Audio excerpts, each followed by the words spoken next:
Welcome back, guys. In today's episode, I'm sharing 10 true disturbing stories about road trips through the Appalachian backroads. If you've ever thought about taking the scenic route through the Appalachian backroads, this might change your mind. But before we begin, please consider subscribing. And don't forget to like and share it with your friends. Let me know where you're watching from. Thank you all. Now let's start. Nate and I had been on the road since sunrise, running on gas station coffee so bad it tasted like burnt dirt and the kind of excuses you only make in your 20s. Truth was, neither of us had much waiting for us back home. Crappy jobs, half-finished plans, families that didn't really get us. We were mad at everything we didn't have answers for, so when I said, "What if we just drive?" Nate didn't even blink. We threw a couple of duffel bags in the back, packed a cooler with cheap beer and whatever snacks were left on the truck stop shelf, and hit the highway before either of us could talk ourselves out of it. For a while, it actually felt good. The Appalachians rolled out like waves in every direction, those blue-green ridges folding over each other forever. The kind of view you don't even bother taking pictures of because a photo would ruin it. The air felt different too, clean, sharp, like it didn't belong to the same world as the parking lots and strip malls we'd crawled out of. We cranked the windows down, let the wind slap our faces, and let the road eat up everything we didn't want to think about. For a few hours, I swear it felt like freedom. By late afternoon, the highway bled into something older. Two narrow lanes curling tighter with every mile, the trees leaning in like they were holding secrets. The GPS held on for a while, then blinked gray with a big no signal like it was giving up on us. I remember looking at Nate, waiting for him to panic a little, but he just shrugged and pulled out this crumpled paper map from the glove box. A real map, like something out of an old glove compartment commercial. It had coffee stains on it and one corner missing, but he spread it out like he was Magellan. "Seriously?" I said. "What?" "It works." He shot back, tracing lines like he actually knew where they went. That was mistake number one. We rolled past a sign barely clinging to its post, the metal eaten through with rust. Follow Creek, 12 miles. Never heard of it. Neither had Nate, but 12 miles sounded fine. A town meant gas, maybe a diner, maybe a motel with plastic-wrapped remotes. The sun was already sinking behind the ridges, and the road had started curling sharp, blind bends, swallowing and spitting us out like a throat trying to choke something down. That's when we saw the houses, if you can call them houses. Roofs caved in like crushed skulls, porches tilting so far they looked drunk, paint stripped down to bone-gray boards. Some perched on stone foundations that had slipped into the earth, like they were sliding towards something none of us wanted to see. They looked wrong, not just old, abandoned in a way that didn't feel like time, more like they'd been given up on. The silence in the car stretched until it felt solid. "You sure that map's worth anything?" I asked, staring hard at the road, because I didn't want to stare at those houses anymore. Nate smirked, didn't look up. "You're the one driving, man." He said it like a joke, but neither of us laughed. Then we saw the second sign, Follow Creek, 12 miles. Same rust, same bent corner, same bullet holes punched through the letters like an infection. I slowed just enough to glance at Nate. "Didn't we just?" "Yeah," he said, voice flat now. We kept going. The third sign hit harder. We'd been driving another 15 minutes. The odometer said we'd gone far enough, but the road didn't change. The same blacktop curling, the same trees squeezing in like ribs. The third sign read the same thing. Fallow Creek, 12 miles. That's when Nate folded the map and tossed it on the dash like it had betrayed him.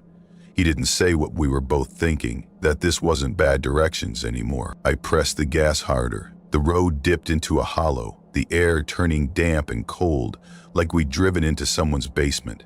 My ears popped from the pressure, and when the road climbed back out, it curled into switchback so sharp my stomach flipped. That's when I saw him, just beyond the tree line, thin as a post. Head tilted too far to one side, like his neck was broken and nobody told him. His arms hung wrong, like empty sleeves in a breeze. I couldn't see a face, just a pale oval floating where it should have been. We passed him in seconds. The trees swallowed him like he'd never been there. "Did you?"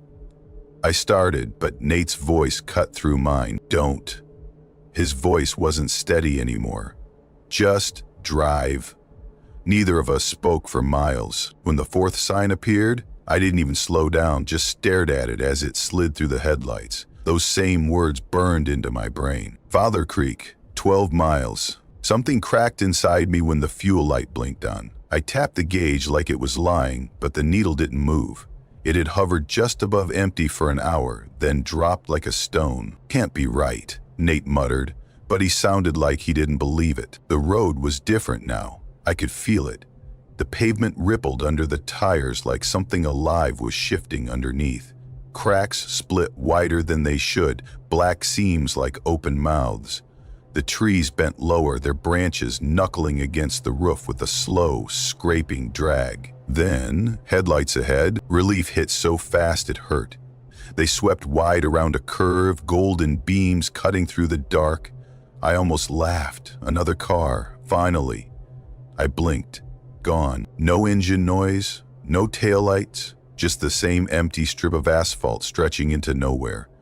The next sign wasn't rusted. It had been hacked by hand, letters gouged deep with something sharp. "Stop, turn back. Stop, turn back." I slammed the brakes so hard Nate hit the dash with his palm. The tires screamed. "What the hell?" The sound hit before he finished. A thud on the trunk. Heavy. Wet. Nate spun, cranking the rear window down. The glass groaned as it dropped, and a blast of cold air knifed through the car, carrying something foul and metallic, like pennies in a puddle. Then the tail lights lit it up. At first I thought it was a man crawling out of the road. But its limbs were wrong. Too long, too many joints, bending like hinges someone installed in the wrong places. It unfolded slow, like a spider stretching after sleep. Its head sagged low, face turned to the blacktop, like it didn't want us to see it yet. When it started moving toward the bumper, I stopped thinking. I floored it. The car fishtailed, gravel spitting as the speedometer jumped. The next curve came too fast. I took it blind, praying the tires held. Nate slammed against the door, clutching the handle like he'd jump out if I slowed. Then we saw lights, a glow up ahead, soft and golden, spilling like sunlight after rain. A town. Had to be. But as we rounded the curve, the lights dissolved, gone, like smoke in water. The road stretched out darker than ever. The trees leaned in tight, their limbs knitting overhead like ribs closing around us. The rear window was still open, and from the back seat, so close I felt heat bloom against my ear, a voice dragged itself through broken teeth and whispered one word. "Stop." I drove blind, heart jackhammering, the wheels slick under my hands. The road pitched like it wanted to throw us off, then widened sudden, yawning open into a stretch of blacktop that spat us out onto something new. A sign flashed in the beams, "Exit 64A, 81. I almost sobbed when the green hit the headlights. I took the ramp so fast, the tires lifted for a breathless second, then slammed hard on fresh pavement.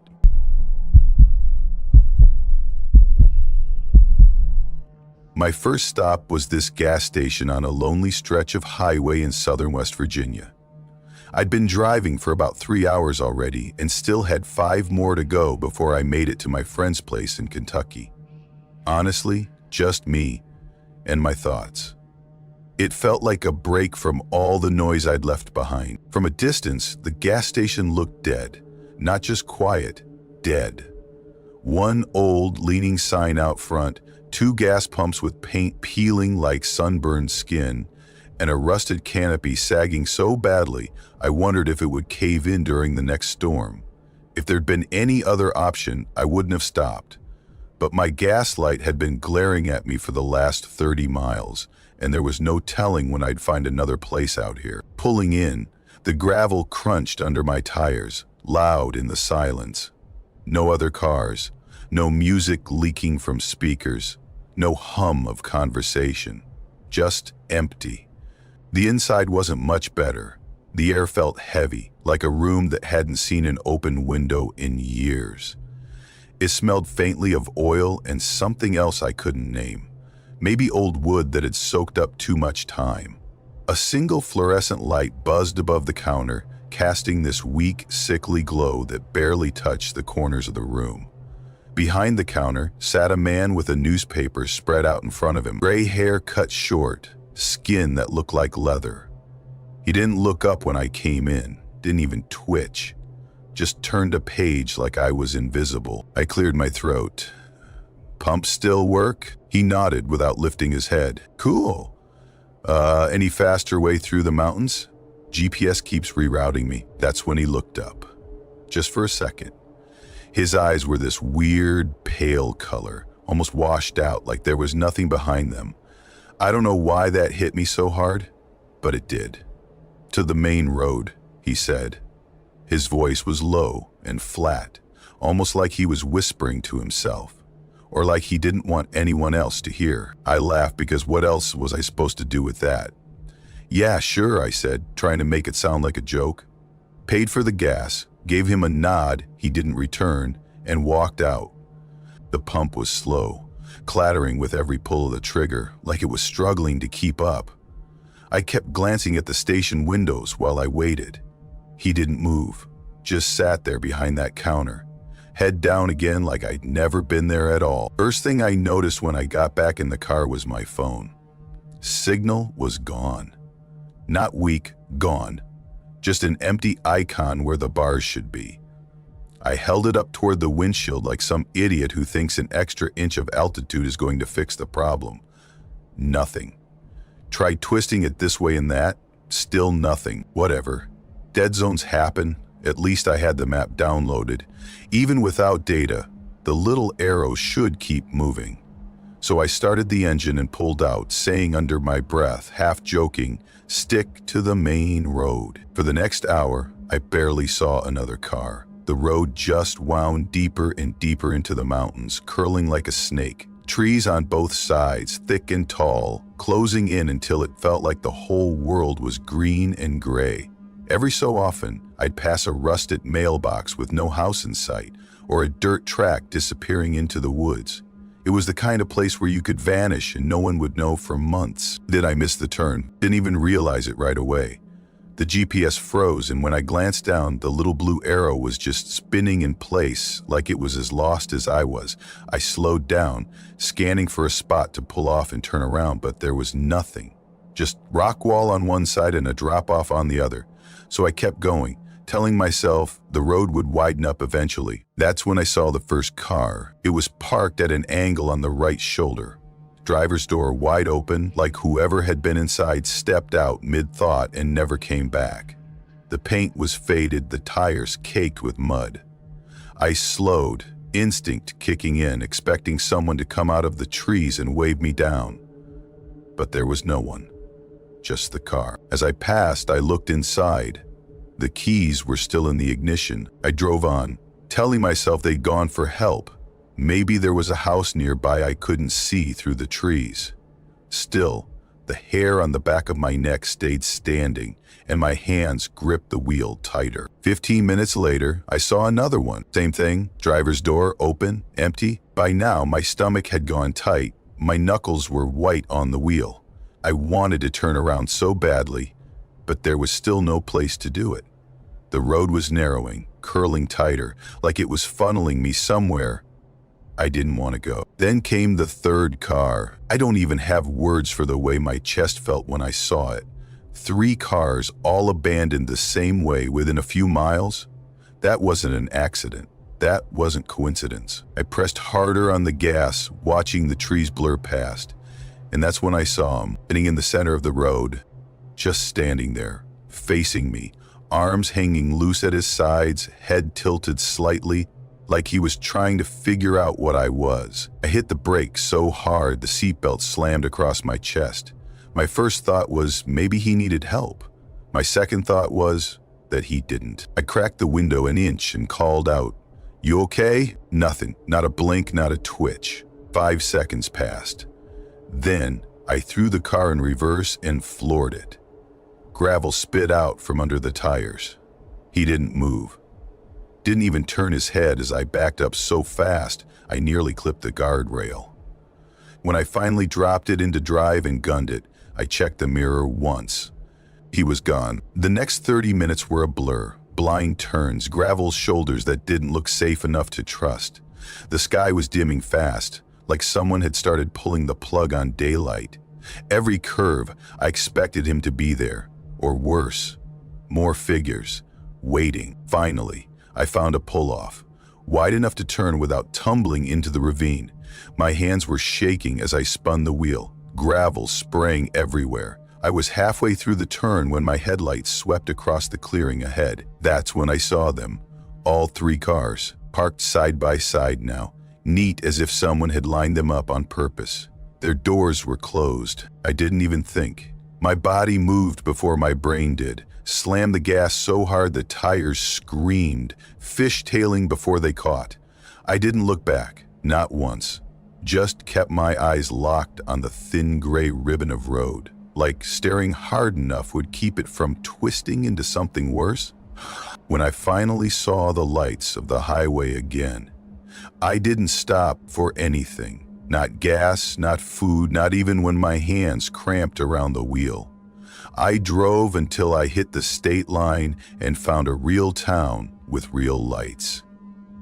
Then I pulled over, just sat there, shaking so hard I couldn't get the keys out of the ignition for a solid minute. It's been months now. I still don't know what I saw.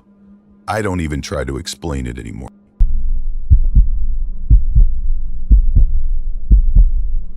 I was 20 when it happened. That summer I'd planned this road trip with my best friend. 3 states, a bunch of small towns, and a weekend in Nashville to wrap it up. We'd been hyping it for months. A week before we were supposed to leave, he bailed. Said money was tight and promised we'd do it next year. I almost canceled, but I'd already taken the time off, and honestly, I needed the break. So I figured, screw it, I'll go alone. The plan was simple. Take the scenic route, avoid the interstate, and stick to those back roads no one uses anymore. Appalachia had always fascinated me. The mountains, the forgotten little towns that barely show up on maps. It felt like a chance to see something real before it disappeared completely. For most of the day, it was exactly what I wanted. Rolling hills, winding 2-lane roads, towns so small they had 1 traffic light, and diners with handwritten menus on chalkboards. I stopped for pie at a place called Ruby's, and the waitress called me home 3 times before I even sat down. I barely touched the highway. It was slower, sure, but it felt like the kind of trip you're supposed to take when you're 20 and trying to convince yourself you're living life right. By late afternoon, though, I realized I'd screwed up. The last gas station I'd seen was nearly an hour behind me, and my gauge had dipped into the danger zone. I grabbed my phone to check for stations nearby, but the signal kept flickering until it disappeared completely. Dead. The road kept narrowing, like it was being swallowed by the woods. No signs, no mile markers, just cracked pavement stretching into nowhere. I kept driving, telling myself something would turn up. After 20 minutes, I finally saw it. Ransom Hollow, 6 miles. Never heard of it, didn't care. If it had gas, it was my new favorite place. The turnoff was worse. Barely wide enough for 2 cars. Asphalt broken and eaten up by weeds. Branches scraped across my roof like nails as I eased into the curve. The farther I went, the thicker the trees grew, pressing in like they were trying to block the sky. My phone screen stayed blank no matter how many times I refreshed. Just when I started wondering if I'd made a huge mistake, the forest opened. Calling it a town was generous. Maybe 8 houses, all hunched against the road like they were hiding from something. Their windows were black, curtains pulled tight. No cars in the driveways. At the far end stood a squat building with a peeling green awning and 2 old gas pumps out front. I pulled in, relieved enough to feel it in my chest. The pumps didn't take cards, so I headed inside. The door gave this long, dry creak, like it was warning someone I was there. The air hit me with a mix of dust and something sweet and sour, like fruit left out too long. The shelves leaned under faded goods, brands I didn't recognize, labels bleached and curling at the edges. A man stood behind the counter, thin, maybe mid-60s. His skin had this dull, waxy tone, like candle wax left in the sun too long. He didn't blink when his eyes landed on me, just stared. "Hey," I said, trying for casual. "You take cash?" No answer, not even a nod. Just those eyes fixed on me, like he was memorizing every line of my face. Okay. I pulled out a 20. 20 on the pump. Still nothing. No words, no movement. He might as well have been carved out of wood. I set the bill on the counter, muttered thanks, and got out without waiting for change. Before I climbed back into my car, I glanced through the window. He was still there, still staring. I filled up fast and pulled back onto the road, telling myself he was just some old guy who didn't like outsiders. But 20 minutes later, that shaky relief started to wear off. The road didn't end. It just kept looping through the same forest. Tight walls of green, leaning fences, ditches filled with dark water. Then I noticed something worse. I'd passed the same warped oak twice, the same busted fence post leaning at the same angle. I was sure of it. I slowed, scanning for side roads. Nothing. Just the one I was on, curling endlessly through trees. My stomach knotted. Maybe I'd missed a turn. I kept driving. Then I saw headlights behind me. At first I felt relieved. Another car meant I wasn't completely alone. But when I checked again, the lights were closer. Too close. Practically stuck to my bumper. I sped up. They did too. The curves came fast and blind, tires squealing as I took them sharp. I kept glancing in the mirror, trying to make out the driver, but the lights were too bright, glaring white. No horn, no attempt to pass. Just glued to me like they were tethered. Finally, the forest broke and my stomach dropped. It was the same town, same houses, same gas station, and inside, behind the glass, the same man, standing exactly where I left him, still staring. I didn't stop. I blew past, gravel spitting, and the headlights followed. I drove harder than I ever have, gripping the wheel so tight my fingers cramped. I prayed for a main road, any road, but the miles didn't matter. The trees never ended. Then the headlights vanished. 1 second they were there, the next my mirror showed nothing but black. For a moment I thought I'd lost them. Then something flickered between the trees. People. At first I thought I was imagining it. Shapes between branches, tricks of light. But then I saw them clearly. Figures standing just off the shoulder, perfectly still. Men, women, even kids. All facing the road. All watching me. Their faces were pale. Too pale. Eyes wide, mouths open like they were screaming, but silent.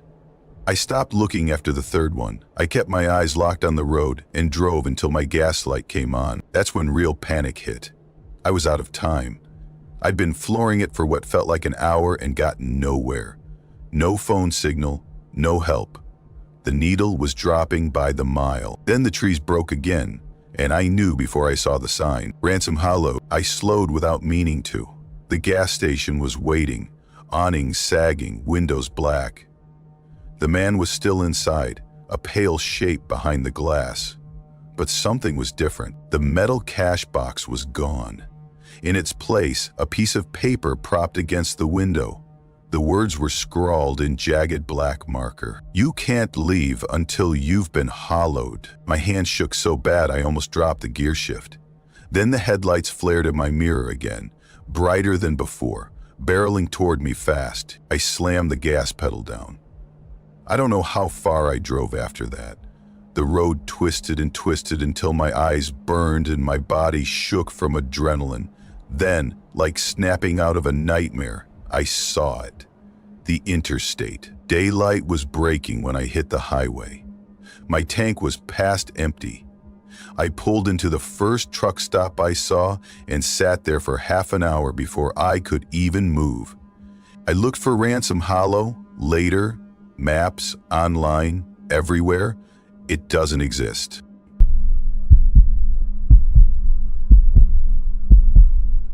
I came up with this brilliant idea. A solo road trip, just me and the car. No big destination. I figured I'd hit the Appalachian backroads, take the scenic routes, maybe find some quiet little towns where time moves slower. In my head, it sounded perfect. Scenic overlooks, maybe an antique shop or two where the cash register still makes that sharp metallic clank, and some greasy spoon diner that serves pancakes the size of hubcap. I didn't even tell anyone where I was going, not because I wanted to be mysterious or anything. It just felt good to unplug. I was tired of sharing every move I made. Lately, it felt like the noise never stopped. Notifications bleeding into my sleep. My phone buzzing so often I started checking it, even when it didn't. So I tossed a bag in the trunk, filled the tank, and hit the road. The first few hours were exactly what I needed. 2-lane roads curling like lazy snakes through hills, and trees so thick you couldn't see past the first row. Every so often, I'd spot an old barn leaning sideways in a field, its roof caving in like a broken spine. I drove with the windows down, arm hanging out, just soaking in the silence. Well, not silence exactly, just no people, and that felt good. For a while, I passed the occasional truck, but only for a second before it vanished in the mirror. Then the phone signal started dropping. 4 bars, 2, none. I wasn't worried. I'd downloaded offline maps, felt pretty proud of myself for that. But the longer I drove, the more the road stopped making sense. The map said the road should curve left, but it didn't. Street names disappeared, roads branched where there weren't supposed to be any. It was like the GPS was trying to keep up with something that kept shifting under me. An hour went by without a gas station, a store, or even another car. That's when I saw the sign, if you could call it that. Just a rusted sheet of metal nailed to a post, edges eaten by weather, with one word painted in peeling black letters: Brenner. No arrow, no distance, just a name. And it wasn't on my map. I told myself it was fine. I needed gas anyway. Maybe Brenner was one of those forgotten towns you read about online. The kind with a single diner where the coffee tastes like burned rubber, but the pie could win awards. So I turned and followed the sign. The road narrowed as it climbed, trees crowding in like they wanted to swallow the car whole. The branches laced together overhead until it felt like I was driving through a tunnel. My stomach knotted a little, but I told myself it was just because I was hungry. By the time the incline leveled out, I saw the town, or what was left of it. One short street lined with buildings sagging against each other, windows smashed or boarded up. No cars, no lights, no movement. Just a strip of pavement cracked like old skin, and buildings that looked like they hadn't heard laughter in 50 years. Then I noticed the smoke, a thin column rising from a chimney at the far end of the street. So, someone was here. I parked next to what used to be a gas station. The pumps were still standing, hoses drooping like dead snakes. The windows were gone, weeds clawing through the floor inside. That's when it hit me. Not just quiet, empty, dead quiet. No wind, no birds, no bugs, not even the hum of a distant engine. Just me, breathing, and the sound of my own shoes crunching gravel. I told myself this wasn't weird. People live in forgotten places all the time. They like being left alone. So, I headed toward the building with the smoke. It looked like an old diner, the kind you see in black and white photos. Dull metal siding streaked with rust, a bell above the door. When I pushed it open, the bell didn't tinkle, it shrieked, high-pitched and sharp, like it was tearing through the air. Inside, dust coated everything. Tables, stools, even the napkin holders. Everything except the counter. The counter was spotless, not a smudge, not a speck.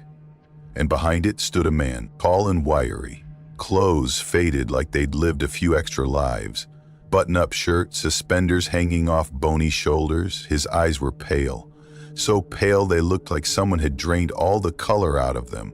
He just stared at me, didn't move, didn't blink, like he was measuring me. Lost? His voice rasped like metal scraping metal. "Yeah," I said, forcing a laugh. "I was trying to get back to the main highway. There's no back," he said. Then he smiled. And it wasn't the kind of smile you give a stranger. It was the kind you give when you know something they don't. Alice iwikish bayol. I laughed again, too loud, like he was joking, but his lips barely moved. "You can't stay out there," he said. "Gets dark quick." I glanced out the doorway, and he wasn't wrong. The sky had shifted in the 5 minutes I'd been inside.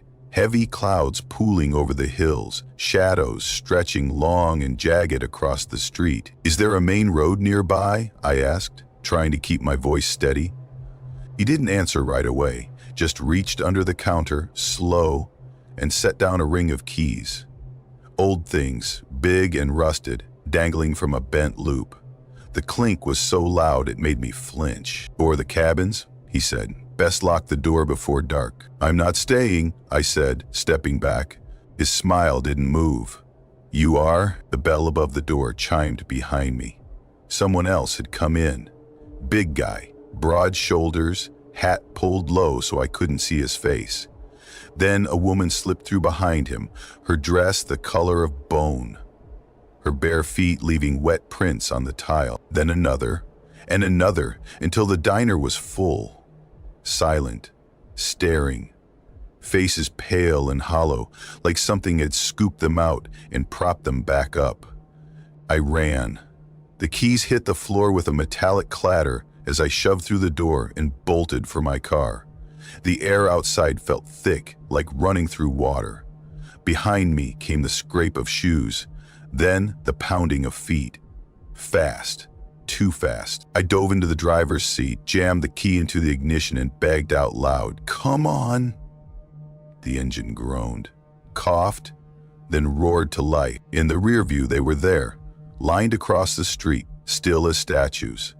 The man with the keys raised his hand and waved. The road coiled back through the trees like it wanted to keep me, but I didn't lift my foot off the gas until the hills thinned and my phone buzzed with a single bar.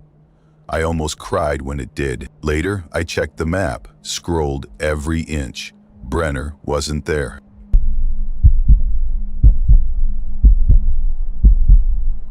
The whole trip was Mason's idea. He'd been hyping it for weeks, sending us links to blog posts about hidden Appalachian gems, photos of old wooden bridges, screenshots of winding mountain roads. Honestly, I didn't even think twice before saying yes. I'd been stuck in a routine that felt like beige wallpaper. This sounded like a reset button. We loaded up Eric's Honda Civic, a car that looked like it had barely survived college, and crammed the trunk with a cooler of gas station snacks and cheap beer. That was the plan. No big expectations. Just get out there and see what happens. The start was perfect. The sky was open, mountains rolling like a watercolor painting, valleys so wide they made you feel small, in a good way. Every turn gave us something postcard-worthy. For the first 100 miles, I didn't even care that my phone was flashing no service like a warning light. Eric sat in the passenger seat telling jokes so bad they looped back around to funny. Mason kept bouncing between playlists, trying to set the perfect road trip vibe. For a while, I thought, this is it. This is exactly what I needed. By early afternoon, the vibe changed. We'd gone way off the main highway Mason's doing. He swore the GPS was leading us to tourist traps and that the real beauty was on the roads nobody talks about. At first, I bought it. Then the asphalt started looking less like a road and more like a suggestion.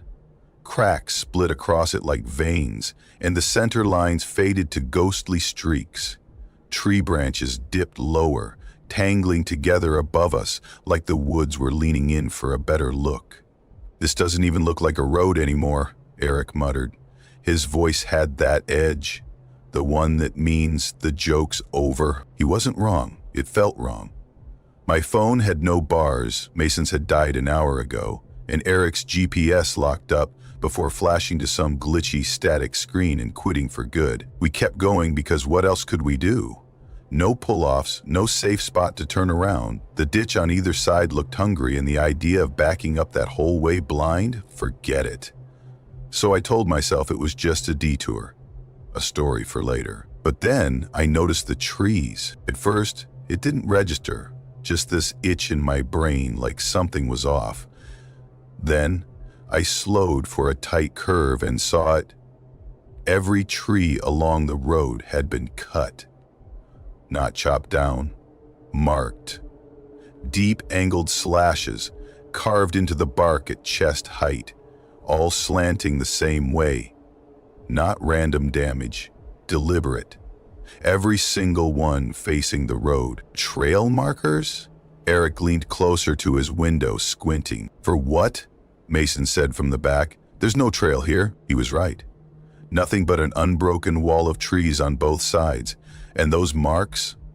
They weren't hiker scratches. They were too uniform, too neat. Someone had walked this entire stretch with a blade and a reason.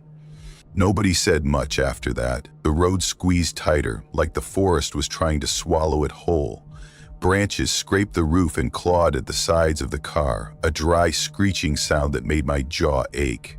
I rolled the windows up, but it didn't stop the noise. Then, like someone flipped a switch, the pavement ended. No warning, just dirt and weeds swallowing the tires. Up ahead, a sign leaned crooked in the brush, its paint peeled down to bare wood in places. One word still readable in flaking black letters. Marrow. None of us had heard of it. Probably a ghost town, Mason said. He was aiming for casual, but his laugh sounded wrong. Thin and sharp. Could be cool to check out. I should have turned the car around. I should have scraped it up in the trees and gotten us out of there. But the road was too narrow, and the thought of reversing that whole winding stretch blind made my stomach twist. So I drove on. Because what else was there to do? The dirt road spilled us into something that might have once been a town square. 4, maybe 5 buildings sagged around an open patch of ground like they'd been holding their breath for decades. The biggest one still had a sign hanging by a single rusted chain, Marrow General. Its windows were nothing but black holes. The others weren't much better. Roofs collapsing in slow motion, porches caving like soft bones. This is sick, Eric said, already unbuckling. His boots hit the dirt before I could respond. Wait. I called after him, trying to sound calm and failing. Look, the ground was soft from old rain, muddy enough to hold impressions. Footprints. Dozens of them, not scattered, organized. All heading in the same direction, toward the buildings.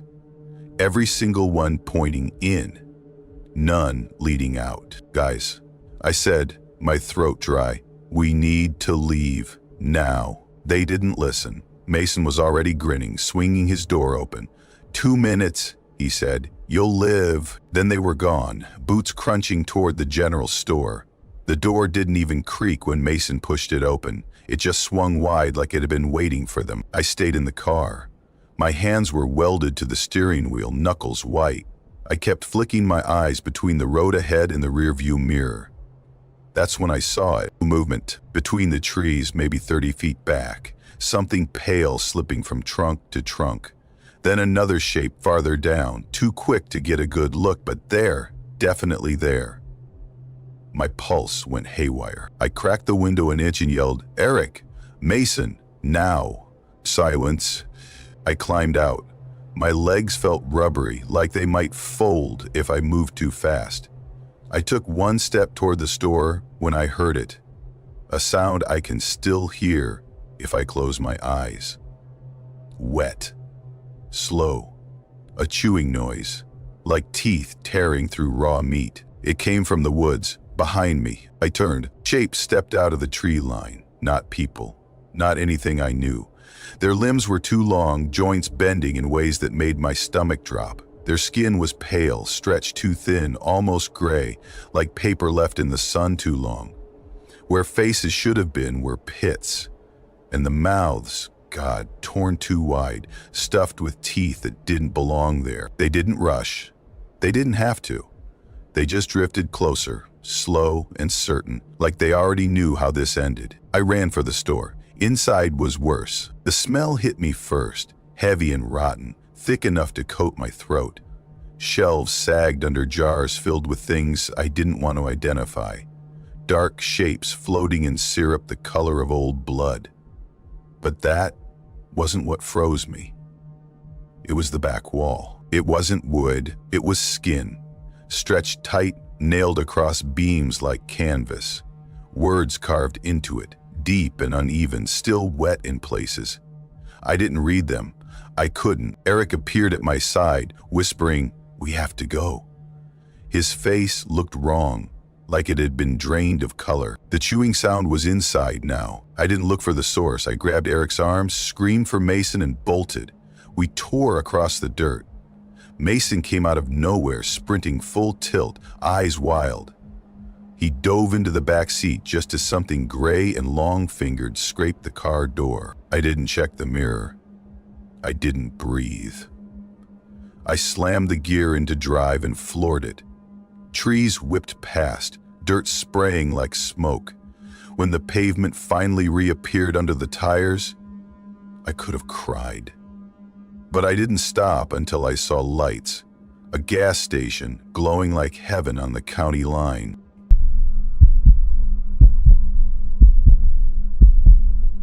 I was 24 when it happened, 2 weeks into a solo road trip, winding through the Appalachian backroads that twist like veins across hills older than time itself. I wasn't running from anything, at least, not on purpose. I just liked the quiet. Most people hate driving these roads after dark. Not me. I lived for it. No traffic, no chatter, just a 2-lane stretch cutting through endless forest. The town scattered through these hills shut down early, so by nightfall the world felt abandoned. My headlights were the only sign of life carving into that black void. I didn't even have a real plan, no final destination, just the hum of the tires and that eerie little thrill of moving through a sleeping world. By the time the dash clock blinked past midnight, I was somewhere deep in West Virginia. No GPS, no signal. Not that it mattered. I'd done this before. Tank full, cooler of water in the back seat. I told myself I was fine. Isolation wasn't a problem. It was the whole point. What I didn't know, what didn't even cross my mind, was that something else out there might want the same thing. It started simple. Too simple, really. Just a shadow in the road. I barely caught it before the high beams hit. For half a second, I thought, deer, common out here. But the shape wasn't right, too upright, and it didn't flinch. It didn't bolt like a deer should, it just stood there. A person. I slammed the brakes, hard. The seatbelt punched into my chest, tires screaming as the car fishtailed before stopping maybe 20 feet from the figure. They didn't move. I rolled the window down halfway, heart pounding like a war drum. "Hey, you okay?" Nothing. They stood in the glow of my headlights, head angled down like they were staring at their shoes. Arms hanging at their sides, loose and limp, like someone had unplugged them. Something about the way they stood. It wasn't exhaustion, it wasn't shock. It felt rehearsed. "Need help?" I tried again, voice cracking just enough for me to hate myself for it. That's when the head lifted, slow, painfully slow, like the neck hinge was rusted. And my stomach turned. Their face looked pale under the beams, almost gray like paper left out in the rain. The eyes were wrong. Too dark. Too wide. As if someone had stretched the black part too far. And the clothes? Jesus. They looked like they'd been peeled out of an old sepia photograph. Loose brown pants held up by suspenders, shirt buttoned straight to the throat. Before I could speak again, the mouth opened. "Water," they said. The voice didn't fit. Too deep, drawn out, vibrating low like a subwoofer hum. It wasn't loud, but it filled the car. Yeah, I stammered, fumbling like an idiot. Hang on, I've got some in the car. I turned, grabbed a bottle from the passenger seat. Took maybe 2 seconds. When I looked back, they were gone. The road ahead was empty. No footsteps, no figure. Just asphalt stretching into nowhere. I gripped the wheel so hard my knuckles hurt. Told myself they'd wandered off into the woods. That made sense, right? People do weird things when they're dehydrated. Except the tree line was only a few feet from the shoulder. Thick, close. And I didn't hear a single branch snap. That's when I heard something else. Footsteps. Behind the car. I twisted so fast the seatbelt nearly strangled me. Just in time to see a shape peel away from the tree line. Another man. Taller. Thinner. His arms hung too low, almost brushing his knees. And his grin, God, his grin, stretched too wide across his face, teeth catching the light like jagged glass. And then he moved, not walked, ran straight at me. I didn't think, just slammed the door, jammed the shifter into gear and floored it. Gravel spit like gunfire as the tires clawed for traction. The engine roared so loud it felt like a scream. I didn't dare look back until the road curved. When I did, they were coming out of the trees. Not one, not two, at least 6. Figures slipping from the shadows like they'd been waiting there all along. Faces pale and blank, all turning toward me as I tore past. My hands locked on the wheel, muscles cramping from the grip. I drove like hell, eyes laser fixed on the twisting ribbon of blacktop, every nerve screaming. Didn't blink, didn't breathe. Just prayed for lights, a house, anything. But there was nothing. Minutes bled together. Maybe hours. I thought maybe I'd lost him, that maybe, somehow, it was over. And I glanced at the rearview mirror and froze. It was in the back seat, the first one. The man in suspenders, sitting perfectly still, eyes locked on mine in the glass. I slammed the brakes so hard the car spun sideways. Tires shrieked, smoke pouring from the asphalt. My door flew open and I stumbled out, knees buckling like wet paper. Behind me, the rear door clicked. He stepped out. Soon, he said, that voice rolling like distant thunder. You'll join us. I ran. I didn't look back. Just bolted straight down the center of the road, lungs tearing, arms flailing, when I saw headlights crest the hill ahead. A pickup barreled toward me, brakes screaming as it skidded sideways. The driver leaned out. Big guy, beard, flannel shirt. Jesus Christ, what the hell's going on? I tried to answer, but words broke apart in my mouth. He didn't argue, just jerked a thumb. Get in, I'll follow you out. There was a pistol on his dashboard. That was the only reason I didn't collapse right there. We drove. 30 miles of blacktop winding through the hills, every shadow twitching at the edges of my vision. My eyes kept flicking to the side mirrors, half expecting to see those faces spilling out of the trees. When I finally rolled into my driveway, I jumped out and checked the car like a lunatic. Back seat, floor, trunk, empty. I almost laughed, almost, until I saw the folded paper sitting on the dash. You will never leave these hills. Before I could even breathe, the porch light clicked on. My mom stepped out holding a towel. The dog puked, she said, like the night wasn't breaking my brain in half. I followed her inside, shaking so hard I could hear my own teeth click. The next morning, she said something that hollowed me out. Oh, yeah, she said casually, tying her hair up. Some guy came by for you earlier. Weird guy, really thin, deep voice. Didn't say much, but he left this. She handed me an envelope. Inside was one sentence scrawled in jagged black ink. You're one of us now.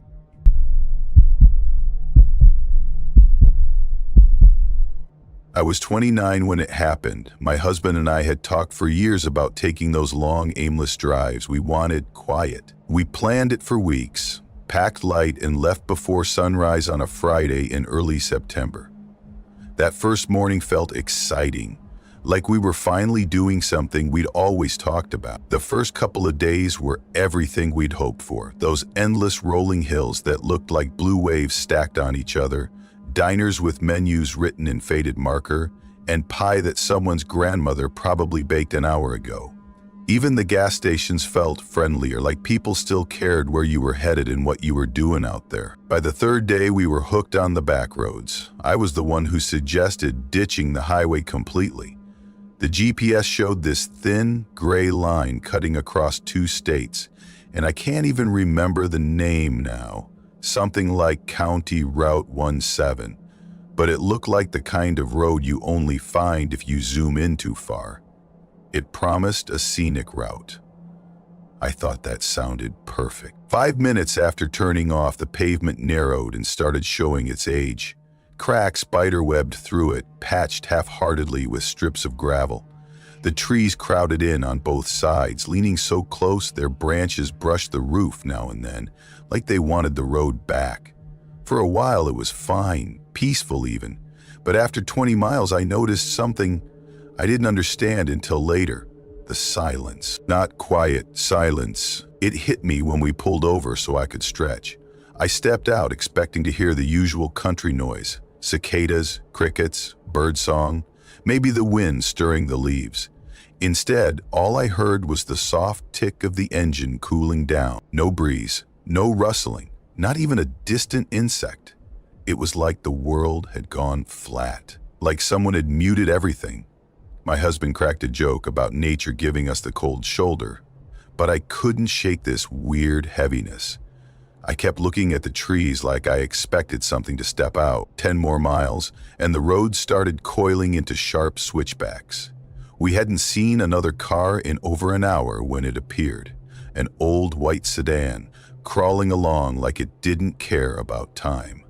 Its back window was so fogged and grimy, you couldn't see a thing inside. We caught up fast.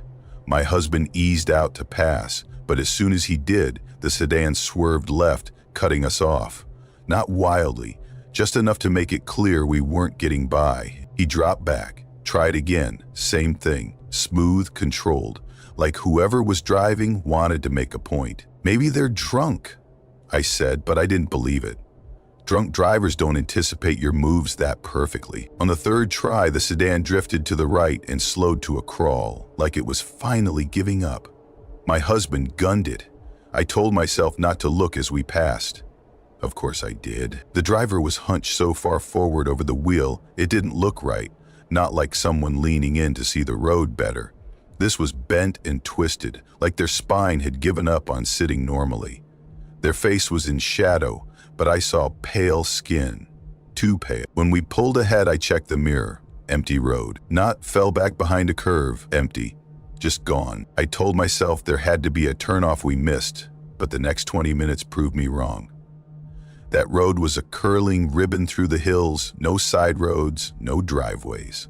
Then the town started. The first sign said Glenford in peeling white paint. The wood leaned like it was too tired to hold itself up. The town looked worse, a cluster of houses slumped together like they were trying to keep each other from falling, windows covered in plastic sheeting, porches sagging into the dirt. No cars, no people. We drove slow, waiting for something, anything, a curtain twitch, a dog barking. Nothing. Even the gas station on the far edge was boarded up. Its ice chest flipped and rusted, weeds curling through the hinges like fingers. "Keep going," I said. My husband just nodded. The next stretch climbed higher, switchbacks stacked so tight it felt like we were spiraling. The branches scraped harder now, clawing at the glass like they wanted in. I started counting curves to keep my brain from unraveling. 10 bends in. I saw it. The Y sedan, parked sideways across the road. Driver's door wide open. My husband jerked the wheel and swerved around it, tires spitting gravel. I twisted in my seat just in time to see the driver sitting in the ditch, knees pulled tight to their chest, rocking slow like a child. Then their heads snapped up. Even from that distance, I saw the eyes. Too wide, too bright. They caught the light like glass. Their mouth was moving, fast, forming words I couldn't hear. "Drive," I said. My voice cracked. "Drive, now." He didn't need convincing. For a while, I told myself that was it. Just a weird story we'd tell later, laugh about over drinks. Then the GPS went black. Not signal loss, dead. My husband grabbed his phone, dead too. Mine wouldn't turn on either, and I'd charged it that morning. Then the road split without warning. 2 lanes, one left, one right. No signs, no markers. He picked left. The trees opened into a clearing, and there it was. A building slumped in the center. It might have been a church once. The steeple was snapped in half and lying across the roof like a broken limb. Every window was blacked out. We slowed without even thinking about it. That's when I saw the door, carved up with deep lines, tangled and jagged like someone had tried to write something but couldn't get it right.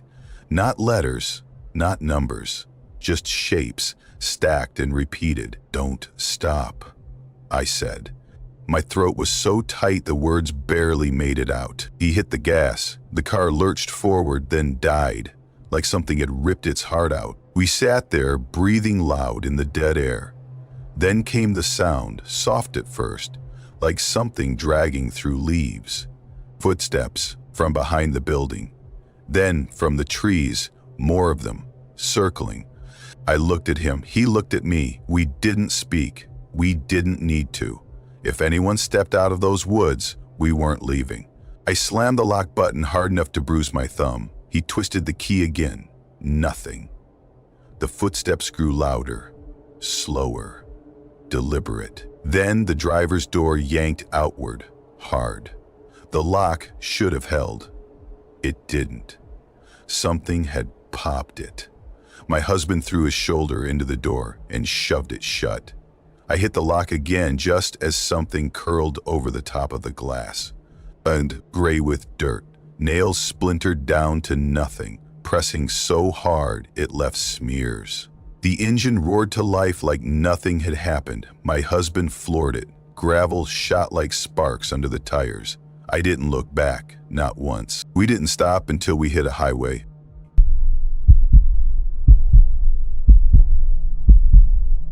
The first few hours honestly felt like we nailed the road trip vibe. I even remember thinking, this is perfect. This is exactly the break I needed. Evan was the one who convinced me to take this route. More scenic, less traffic, he promised. And at first, yeah, he wasn't wrong.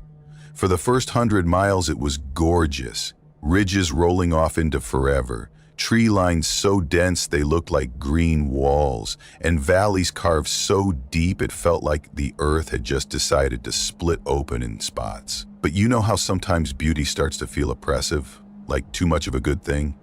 After 5 hours of nothing but curves and trees and the occasional glimpse of sky, it started to weigh on me. Like, I couldn't shake the thought that we were driving into something instead of through it. And then the road changed.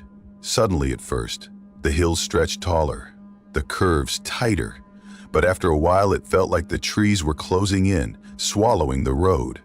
No breaks, no gaps, just this tunnel of trunks and bare branches. My phone map had frozen about an hour ago. At first, I didn't care. No big deal, I'll reload it in a minute. But now it was just this stubborn gray screen pretending to load. I kept poking it like that would help. No bars, no little dots of hope, just dead silence in the middle of nowhere. Evan was still doing that thing where you act like everything's fine even though it clearly isn't. Every 10 minutes like clockwork, he'd say, "We'll hit the main road soon," like if he said it enough, the universe would cooperate. But I could hear the edge in his voice. And then the gas light came on. I swear the whole car felt heavier when it did, like the silence wrapped tighter around us. I kept waiting for Evan to make a joke, something like, "Guess we're running on prayers now." But he didn't.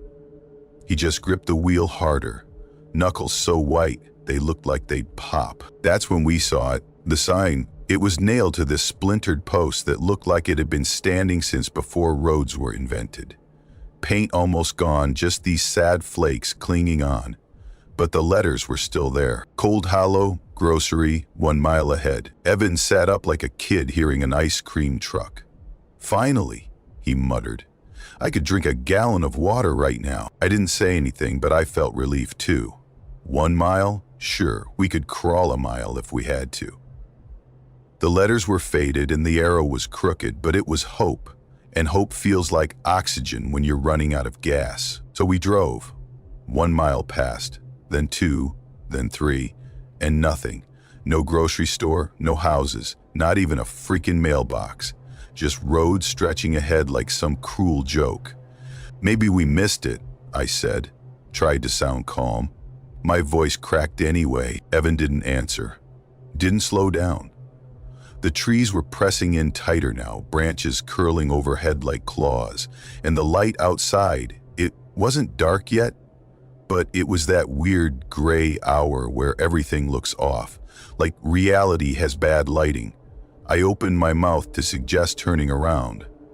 God, I should have pushed harder, but that's when I saw it. The house. It sat a little ways back, crouched behind a thin screen of bare trees. Porch sagging like a broken spine. Roof dipping inward. All the windows shut tight, with these faded curtains that made my stomach turn for some reason. A gravel driveway slashed through weeds high enough to hide a person, and by the mailbox, a rusted thing leaning so hard it looked drunk, was the sign. Cold Hollow Grocery, 1 mile ahead. The exact same one. I twisted in my seat to watch the house vanish as we passed. That's the same sign, I said, my voice sharper than I intended. Probably another one, Evan said. Advertising, except it wasn't just the sign. It was the same house. I didn't say that part out loud, but I knew he was thinking it too. Another mile crawled by. Nothing. Another after that. Still nothing. The gas needle was buried so deep in the red I could practically hear it mocking us. When the dashboard chimed, it sounded like it was right inside my skull. I wiped my palms on my jeans and felt the damp cling. And then, God help me, we saw the house again. Same porch, same busted mailbox, same weeds like seagrass around it, same sign nailed at the same sad tilt. Only this time, the last light had drained out of the sky. My pulse was punching through my throat. Evan let out this sharp laugh that scared me more than the house did. Guess we're going in circles, he said, but his voice cracked at the end. We weren't. We hadn't turned once. This road was a straight shot with no forks, no turnoffs, no exits. I didn't say that. I didn't have to. The silence in the car said everything. Then the engine sputtered. You know that sound when a soda straw reaches the bottom of the glass? That desperate gurgle? That's what it sounded like. Our car, sucking the last drop of life out of the tank. We coasted for a few more yards before it died completely. The trees on either side were just black now, the sky a deep bruise overhead. I sat there, listening for something, anything, a plane, a distant engine, power lines humming, nothing, just quiet, so thick it pressed on my ears. Evan tried the ignition twice. Dead. He slammed the wheel, muttered something sharp, then froze. There, he said, his voice strange. Look, I followed his gaze. Through the trees, maybe 50 yards in, a glow pulsed faintly. Not headlights. Not fireflies. Too steady for that. It looked like a lantern. My stomach turned over. Could be a house, Evan said. His voice was calm in that fake way people use when they're lying to themselves. He was already opening the door. We grabbed our phones, like idiots, like they were magic talismans, and headed into the trees. The forest swallowed us immediately. Branches clawed at my jacket. Roots grabbed my boots. Every step felt loud. Wrong, like the ground was amplifying it just to make sure something heard us. The glow grew brighter until we broke into a clearing. The building was small and squat, tilting like it was too tired to stand. A store, or what had been a store decades ago. The sign above the door was rotted, letters barely hanging on, but I could still read them. Cold Hollow Grocery. My mouth went dry. The light wasn't a trick, it was real. warm, flickering, spilling out from inside like a candle in a grave. "Someone's here," Evan whispered. We stepped closer. The door hung crooked, hinge rusted to hell. Inside, the air smelled thick, dust layered over something sour, something old. Shelves lined the walls, their contents like museum pieces. Cans with labels curling like dead skin. Boxes caved in like collapsed lungs. And behind the counter stood a man. He didn't move when we came in. Didn't speak. Just stood there, still as a cutout, watching us with eyes that seemed too dark to reflect the light. His clothes looked wrong. Suspenders over a yellowed shirt, pants worn to threads at the knees, and his smile. God, that smile. It was carved in, too wide, too permanent. "Evenin'," he said finally, voice dry as paper scraping wood. "Long way from home, ain't ya?" I tried to answer. Car trouble, low gas, just need help. But the words stuck. My tongue felt thick. My teeth felt loose. He tilted his head, bird-like, like he was listening for something far away. Then he said, soft as dust, "You won't find your way by road. Not now." Before I could ask what that meant, the shadows behind him moved. One figure stepped forward, then another, and another. Faces pale, eyes black, mouths stretched in that same awful smile. Evan's hand clamped on my arm so hard it burned. "We're leaving," he breathed. But it didn't matter. They all heard. We ran. Branches tore at us, ripped skin, yanked hair. The ground cracked underfoot, roots snagging like hands. I heard footsteps fast, too many, but I didn't look back. Couldn't. My lungs were on fire when the trees broke and the road appeared like a miracle. The car was there, dead a minute ago, now looking alive as anything. Evan threw himself behind the wheel, twisted the key, and the engine roared like a beast waking up. I don't care how, I don't care why. He floored it, tires screaming, gravel spitting like gunfire. We didn't speak. Not then, not for 50 miles. When real lights appeared, gas stations, motels, towns with names I recognized, I almost cried. The next morning, I checked every map I could find, traced every road. There's no town called Cold Hollow.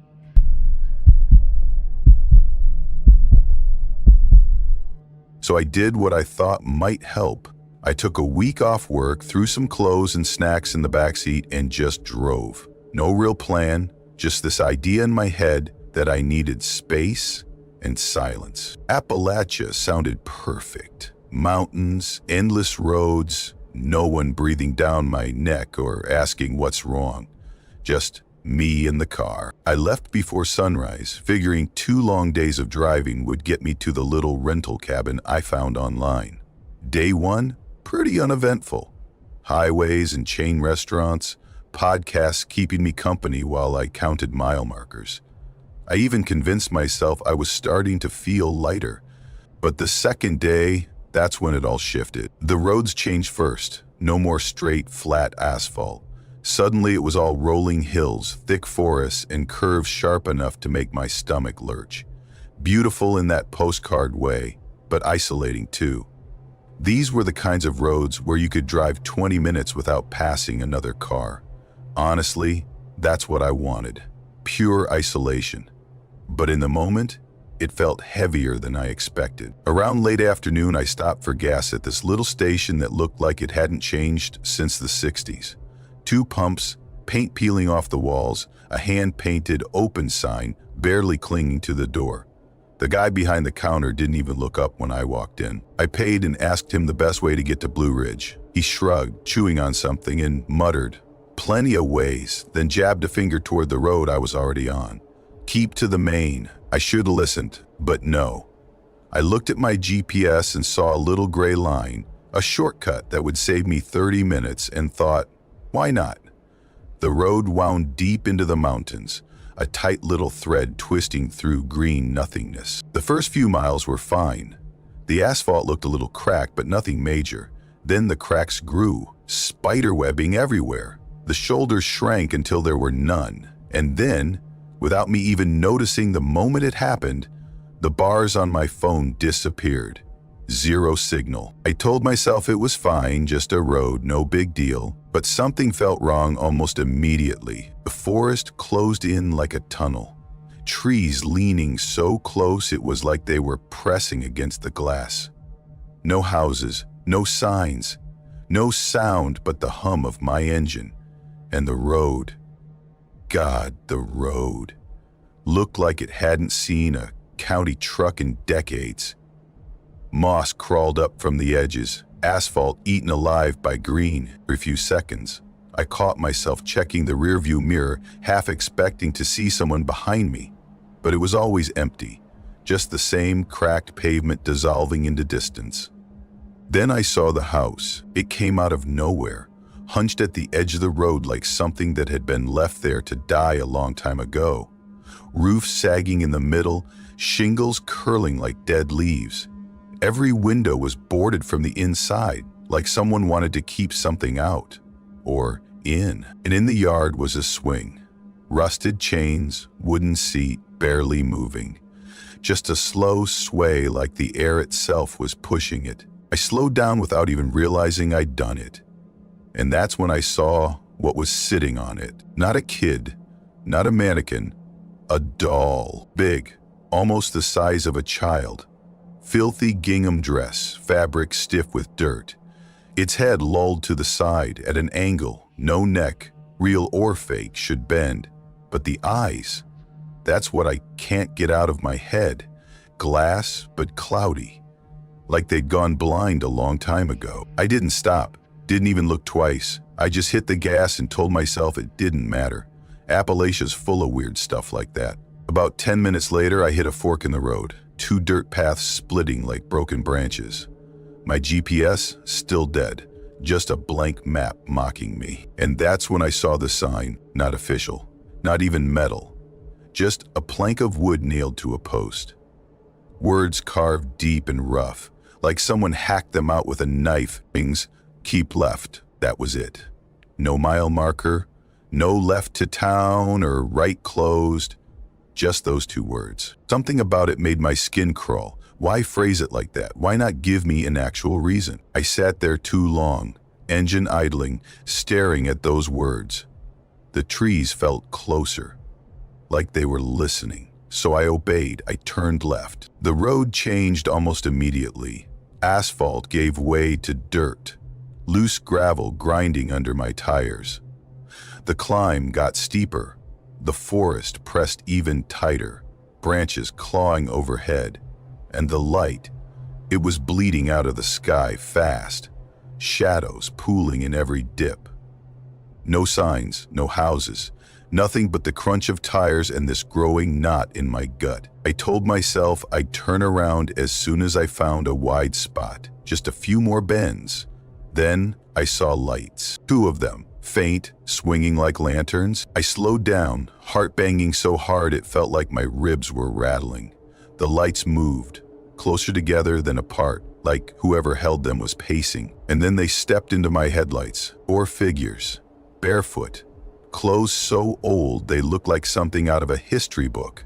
Long skirts, frayed overalls, buttoned shirts stained yellow with age.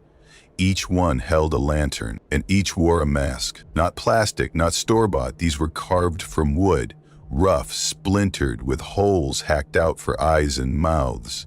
They didn't move. I braked so hard the seatbelt locked across my chest. The high beams washed over those faces, and for 1 sick second, I wished I hadn't looked. The masks weren't smooth. They were gouged like someone carved them with nails instead of tools. And the mouths, jagged, stretched into grins that didn't belong on anything human. One of them, the tallest, took a step toward me. Then another. That broke me. I slammed the gear shift into reverse, tires screaming against the dirt. The car fishtailed, gravel spitting everywhere. I spun it around so fast I nearly clipped a tree. And when I looked in the rearview mirror, that's when I saw them. More lanterns, dozens, swinging between the trees, bobbing closer, weaving through the dark, like fireflies from hell. I floored it. Branches whipped the car, scraping metal like nails on bone. My heart hammered so loud I couldn't even hear the engine. When I hit the fork again, I didn't think. I took the right path, crashing through brush so thick it sounded like breaking bones. The road ended in a clearing, a dead end, and in that clearing was a cabin. Small, windowless, squatting in the dirt like it had been waiting. There was a sign nailed to its door. 3 words burned into the wood. Stop the noise. I killed the engine without even realizing I'd done it. Sat there gripping the wheel so tight my fingers ached. The lanterns came, first a few, then more, their glow crawling through the trees like veins of fire. I ducked low, heart pounding so hard it hurt. The first figure stepped into the clearing. Then another and another, masks tilting like they were listening for something. They fanned out, circling the car in silence. One of them dragged its nails along the hood, slow, scraping, like it was testing the sound. Then, tap, right by my face, on the glass. I turned my head, and there it was. A mask, splintered wood, holes black as pits. The mouth moved, just enough for words to leak through. Get out. I don't even remember shifting gears. I just remember the tires screaming, the car jerking forward, branches exploding across the windshield.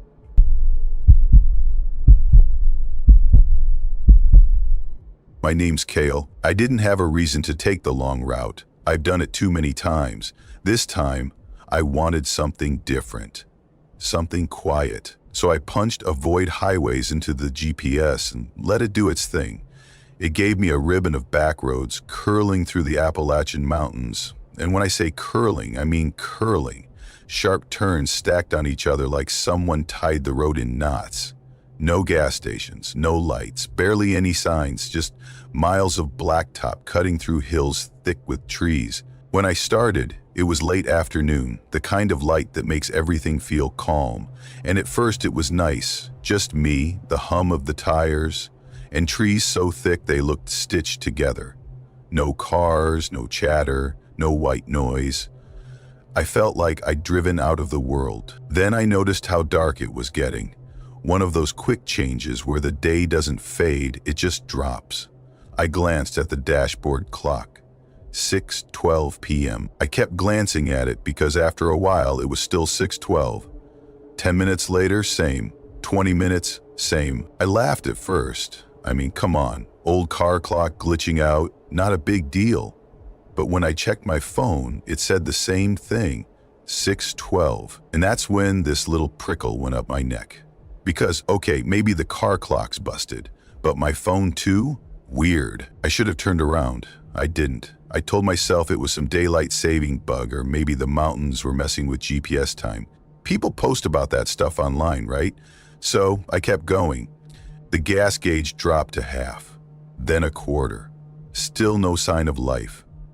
Not a porch light hiding between the trees. Not a single mailbox. Just the road folding in on itself over and over until it felt like I was looping the same mile again and again. Then I saw them, 2 red taillights ahead of me, weaving through the curves. I can't even tell you the relief I felt. After an hour of nothing, there was another person out here. Proof I wasn't alone. So I sped up, except the lights didn't get closer. No matter how much I pressed the gas, they stayed the same distance ahead, floating in the dark, like they were tethered to me by a string. I pushed harder. Tires squealed. My heart started doing this fast, fluttery thing because it didn't make sense. They weren't speeding away, they were just unreachable. And then they vanished. One blink they were there, the next, gone.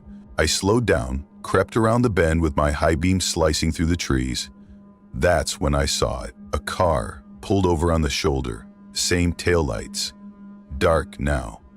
Both doors wide open, like whoever had been inside bailed mid-thought. I didn't stop. I didn't even tap the brake. My hands clenched the wheel so tight they ached, and I pressed down on the gas like the road was trying to swallow me whole. That's when the fuel light came on, and now panic was chewing at me because I'd been driving God knows how long and there hadn't been a single town, not even a sign, until there was, out of nowhere. Like it had been waiting for me. This weathered wooden sign leaned on a post like it had arthritis. White paint peeling so bad it looked like skin. 2 words, barely readable. Gasset Hollow, 2 miles. 2 miles. I could make that. I told myself there'd be something, anything. A store, a pump, a human being. My tank had maybe 10 miles left, tops. So I turned, the road narrowed, until the trees were practically pressing their faces against my windows. Branches scraped my mirrors like fingernails. My headlights dug a weak tunnel through the dark, and the GPS stopped talking, which shouldn't have mattered, but somehow did. Then the trees broke, and there it was, what used to be a town, maybe 50 years ago. A few buildings hunched together like they were hiding from something. Roofs sagging, windows punched out, siding warped like melted plastic. Not a single light anywhere, but I saw what looked like a gas station, or what was left of one. 2 pumps rusted to the point where they barely looked like pumps, vines twisting up around them like veins. The sign overhead was stripped bare, nothing left but rusted hooks dangling like teeth. I pulled up and killed the engine. Gravel crunched under my boots when I stepped out, and the sound felt loud, like it didn't belong in the air. I held my phone like some kind of security blanket, even though it said no service in letters so big, they might as well have said, "You're screwed." The air was heavy, not just humid, heavy. Like it had weight, like it was pressing on my skin. I walked to the station door, or what was left of it. The frame sagged, glass long gone. Inside, shelves lay in jagged heaps. The floor was a mess of splintered wood and yellowed paper curling at the edges. A cash register squatted on the counter, keys pried off, drawer ripped out. I turned to go back. Slow steps, like moving too fast might wake something up. And then I saw him. Someone was sitting in the driver's seat of my car. For a second, my brain just stalled, like maybe it's a reflection, maybe it's nothing. But then he moved, head tilting toward me, slow, deliberate, like he wanted me to see.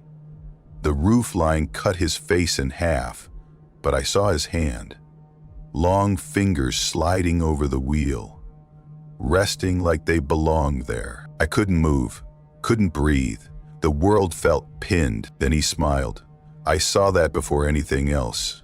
Teeth catching the weak glow of my phone, sharp and too white in the dark. I ran. Didn't think, didn't yell, just bolted for the trees. Behind me, my engine roared to life. My engine.